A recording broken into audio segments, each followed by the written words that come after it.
सूरज बदले आज दिशा, शुभ हो सबके काम।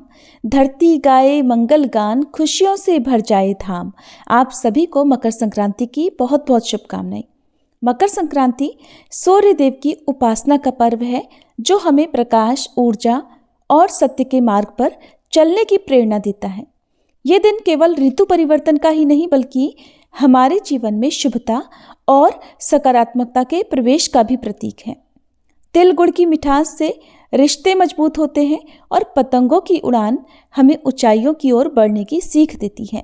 आइए इस पावन अवसर पर मकर संक्रांति से जुड़ी कुछ कथाएं सुने जो हमें धर्म, दान और भक्ति का महत्व समझाती हैं। कथा का शुभारंभ करते हैं गौ माता की कहानी से। अब आप सभी सुनिए गौ माता की कथा। धारणा यह है कि ये कथा एक समय भीष्म पितामह ने युधिष्ठिर महाराज को सुनाई थी। दरअसल भीष्म पितामह का कहना था कि गाय का मूत्र और गोबर इतना गुणवान है कि इससे हर रोग का निवारण हो सकता है। इतना ही नहीं, इसमें माँ लक्ष्मी जी का भी वास होता है, इसलिए इसे बहुत ही शुभ माना जाता है। हमारे हिंदू धर्म में गाय को माता का दर्जा दिया जाता है। कुछ लोग इसे गाय माँ और कुछ गौ माता भी कहते हैं। यहाँ तक कि अगर हम शास्त्रों का इतिहास देखें तो गाय भगवान कृष्ण को भी बहुत प्रिय थी, इसीलिए तो वे अपना अधिकतर समय अपनी गौओं के साथ ही बिताया करते थे। एक बार देवी लक्ष्मी जी ने मनोहर रूप यानी बहुत ही अद्भुत रूप धारण करके गौओं के एक झुंड में प्रवेश कर लिया और उनके इस अद्भुत सुंदर रूप को देखकर गौओं ने पूछा कि देवी आप कौन हैं और कहाँ से आई हैं। गौओं ने यह भी कहा कि आप पृथ्वी की अनुपम सुंदरी लग रही हो। तब गायों ने एकदम से कहा कि सच सच बताओ, आखिरकार तुम हो कौन और तुम्हें कहाँ जाना है, तुम यहाँ क्यों आई हो। तब देवी लक्ष्मी जी ने, जो कि बहुत अद्भुत रूप धारी थी, उन्होंने विनम्रता से गौओं से कहा कि तुम सबका कल्याण हो। असल में मैं इस जगत में अर्थात संसार में लक्ष्मी के नाम से प्रसिद्ध हूँ और सारा जगत मेरी कामना करता है, मुझे पाना ही चाहता है। मैंने दैत्यों को छोड़ दिया था और इसलिए वे सदा के लिए नष्ट हो गए, श्रीहीन हो गए। इतना ही नहीं, मेरे आश्रय में रहने के कारण इंद्र, सूर्य, चंद्रमा, विष्णु, वरुण तथा अग्नि आदि सभी देवता सदा के लिए आनंद भोग रहे हैं। इसके बाद देवी लक्ष्मी जी ने कहा कि जिनके शरीर में मैं प्रवेश नहीं करती वे सदैव नष्ट हो जाते हैं और अब मैं तुम्हारे शरीर में ही निवास करना चाहती हूँ। लेकिन इसके बाद भी कथा समाप्त नहीं हुई क्योंकि गौओं ने अभी तक माँ लक्ष्मी जी को अपनाया ही नहीं था। देवी लक्ष्मी जी की इन सारी बातों को सुनने के बाद गौओं ने कहा कि देवी आप बहुत चंचल हो, इसलिए आप कभी कहीं ठहरती नहीं। इसके अलावा आपका बहुतों के साथ भी एक सही संबंध है, इसलिए हमें तुम्हारी इच्छा नहीं है। तुम्हारी जहां भी इच्छा हो तुम चली जाओ। तुमने हमसे बात की, इतने में ही हम अपने आप को तुम्हारी कृतार्थ यानी तुम्हारी आभारी मानती हैं, लेकिन हम तुम्हें अपनाना नहीं चाहती। गौओं के ऐसा कहने पर देवी लक्ष्मी ने कहा कि ये तुम क्या कह रही हो, मैं तो दुर्लभ और सती हूँ, यानी मुझे पाना आसान नहीं है, फिर भी तुम मुझे स्वीकार नहीं कर रही। आखिरकार इसका क्या कारण है। यहाँ तक कि देवता, दानव, मनुष्य आदि सब कठोर तपस्या करके मेरी सेवा का सौभाग्य प्राप्त करते हैं, इसलिए तुम भी मुझे स्वीकार करो। और वैसे भी इस संसार में ऐसा कोई नहीं है जो मेरा अपमान करता हो। सभी मुझे चाहते हैं, सभी मुझे प्राप्त करना चाहते हैं। देवी लक्ष्मी जी की इन बातों को सुनकर सभी गौओं ने कहा कि देवी हम तुम्हारा अपमान या अनादर नहीं कर रही, बल्कि केवल तुम्हारा त्याग कर रही हैं, और वो भी सिर्फ इसलिए कि तुम्हारा मन बहुत चंचल है। तुम कहीं भी जमकर नहीं रहती, यानी एक स्थान पर नहीं ठहरती, इसलिए अब बातचीत करने से कोई लाभ नहीं, इसलिए तुम जहां जाना चाहती हो जा सकती हो। इस तरह से गौओं ने भी माँ लक्ष्मी जी का त्याग कर दिया, क्योंकि गौओं को पता था कि लक्ष्मी जी कभी किसी एक के पास नहीं रहती, बल्कि पूरे संसार में घूमती रहती हैं। फिर भी माँ लक्ष्मी जी ने हार नहीं मानी और इतना सब होने के बाद भी अपनी बात जारी रखी। आखिरकार देवी लक्ष्मी जी ने कहा, गौओं तुम दूसरों का आदर लेने वाली हो, और अगर तुमने मुझे ही त्याग दिया तो सारे जगत में मेरा अनादर होने लगेगा, इसलिए तुम मुझ पर भी अपनी कृपा करो। मैं तो तुम सबसे केवल सम्मान ही चाहती हूँ। तुम लोग सदा सबका कल्याण करने वाली, पवित्र और सौभाग्यवती हो, तो मुझे भी बस आज्ञा दो कि मैं तुम्हारे शरीर के किस भाग में निवास करूं।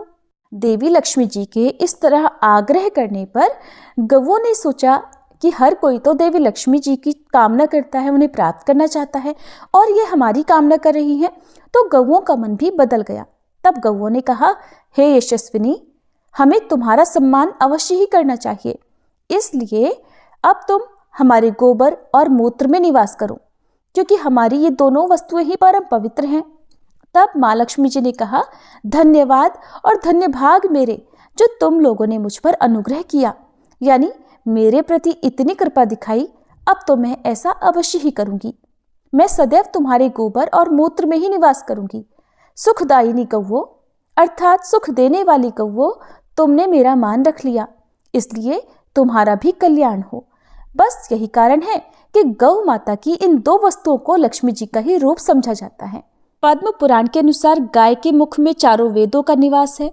उनके सींगों में भगवान शंकर और भगवान विष्णु सदा विराजमान रहते हैं।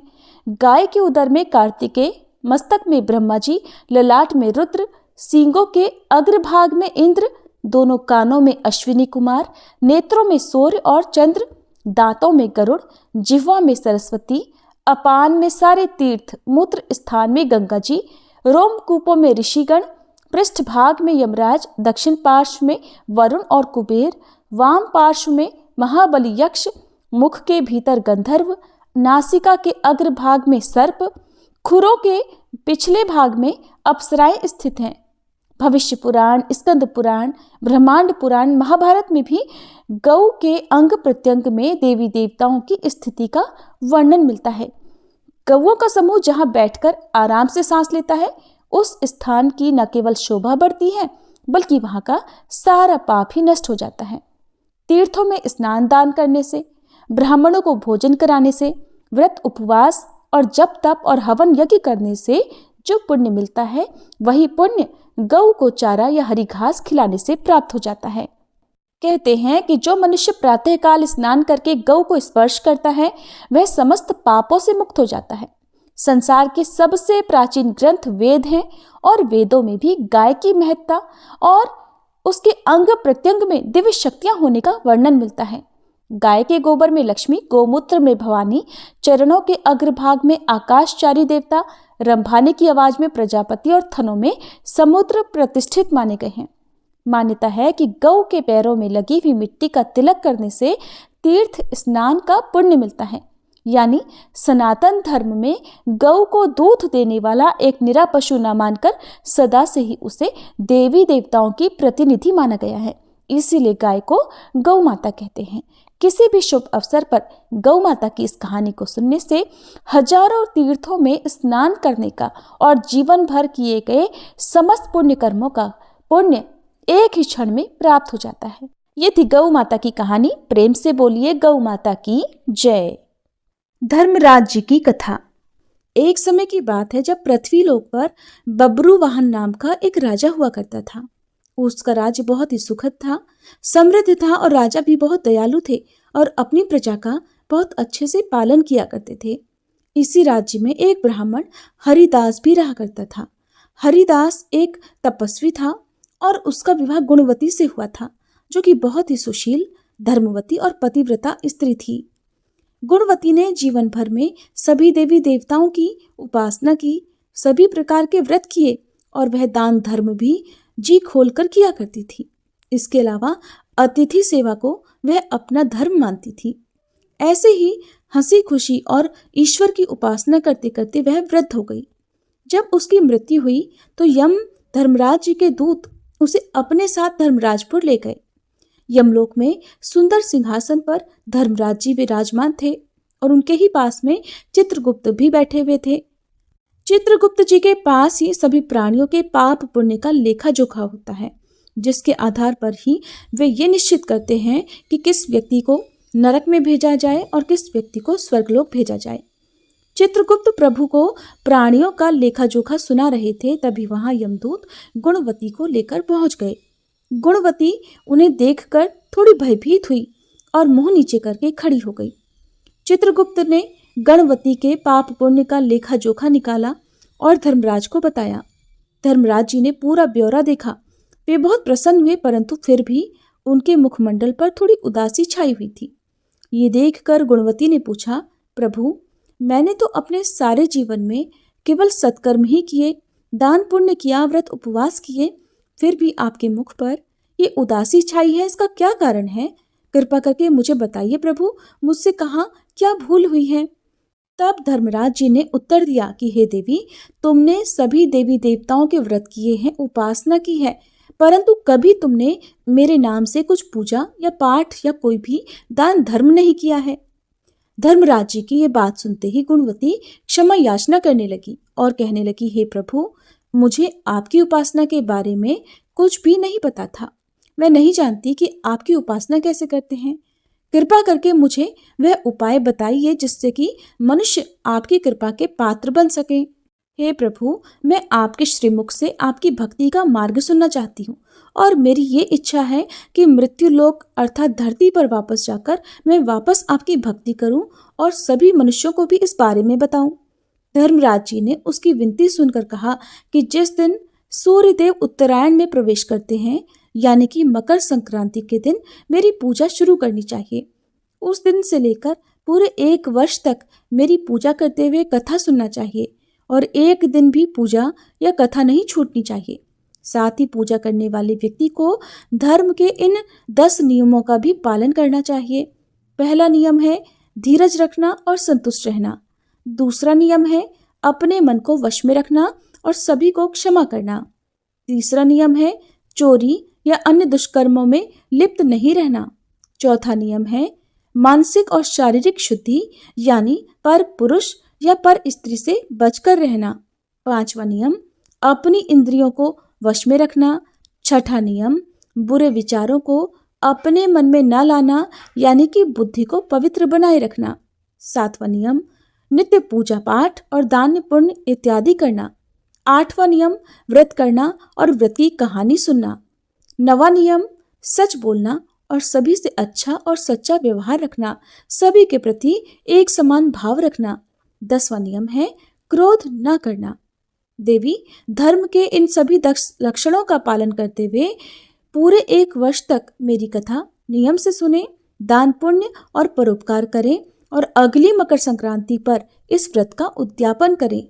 अपने सामर्थ्य से मेरी एक मूर्ति बनाकर विधि विधान से प्राण प्रतिष्ठा करवाकर हवन पूजन करें और साथ ही चित्रगुप्त जी की भी पूजा करें और काले तिल के लड्डू का भोग लगाएं, ब्राह्मण भोज कराएं और बांस की टोकरी में 5 सेर अनाज का दान करें। इसके अलावा गरीब या जरूरतमंद व्यक्ति को गद्दा, तकिया, कंबल, लोटा या वस्त्र आदि का दान करें। हो सके तो गौ दान करें। धर्मराज जी से व्रत की पूरी कथा पूरा विधान सुनकर गुणवती ने फिर से धर्मराज जी से प्रार्थना की और कहा, हे प्रभु, आप एक बार फिर से मुझे धरती लोक पर वापस भेजने की कृपा कीजिए ताकि मैं भी धरती लोक पर इस व्रत का प्रचार प्रसार कर सकूं। तब धर्मराज जी ने अपनी सहमति दे दी। धरती लोक पर गुणवती पुनः जीवित हो उठी। ये देखकर उसके परिजन बहुत प्रसन्न हुए। तब गुणवती ने धर्मराज जी से हुए वार्तालाप के बारे में अपने पतिदेव को बताया और कहा कि हम ये व्रत अवश्य करेंगे और धर्म के नियमों का पालन भी करेंगे। मकर संक्रांति आते ही गुणवती और उसके पति ने व्रत शुरू कर दिया और पूरे 1 वर्ष के बाद इसका उद्यापन किया। इस व्रत के प्रभाव से उन पर धर्मराज जी की कृपा हुई और उन्हें मोक्ष की प्राप्ति हुई। ये थी धर्मराज जी की कथा। कथा सुनने के बाद सभी को प्रेम से बोलना चाहिए, धर्मराज जी की जय, चित्रगुप्त महाराज जी की जय। इन सारी कथाओं को सुनने के बाद अगर लपसी तपसी की कहानी नहीं सुनी तो कहानी का कोई पुण्य नहीं मिलता। तो अब सुनिए लपसी तपसी की कहानी। एक बार एक लपसी था, एक तपसी था। तपसी हमेशा भगवान की तपस्या में लीन रहा करता, पूजा पाठ करता, और वही लपसी रोज 1.25 सेर की लापसी बनाकर भगवान को भोग लगाकर खुद जीम लेता था। एक दिन दोनों झगड़ा करने लगे। तपसी बोला, मैं रोज भगवान की पूजा करता हूँ, तपस्या करता हूँ, इसलिए मैं बड़ा हूँ। लपसी बोला, मैं तो रोज भगवान को 1.25 सेर लापसी का भोग लगाता हूँ, इसलिए मैं बड़ा हुआ। नारद जी वहाँ से जा रहे थे। दोनों को झगड़ता देखकर उनसे पूछने लगे कि अरे तुम दोनों क्यों झगड़ा कर रहे हो।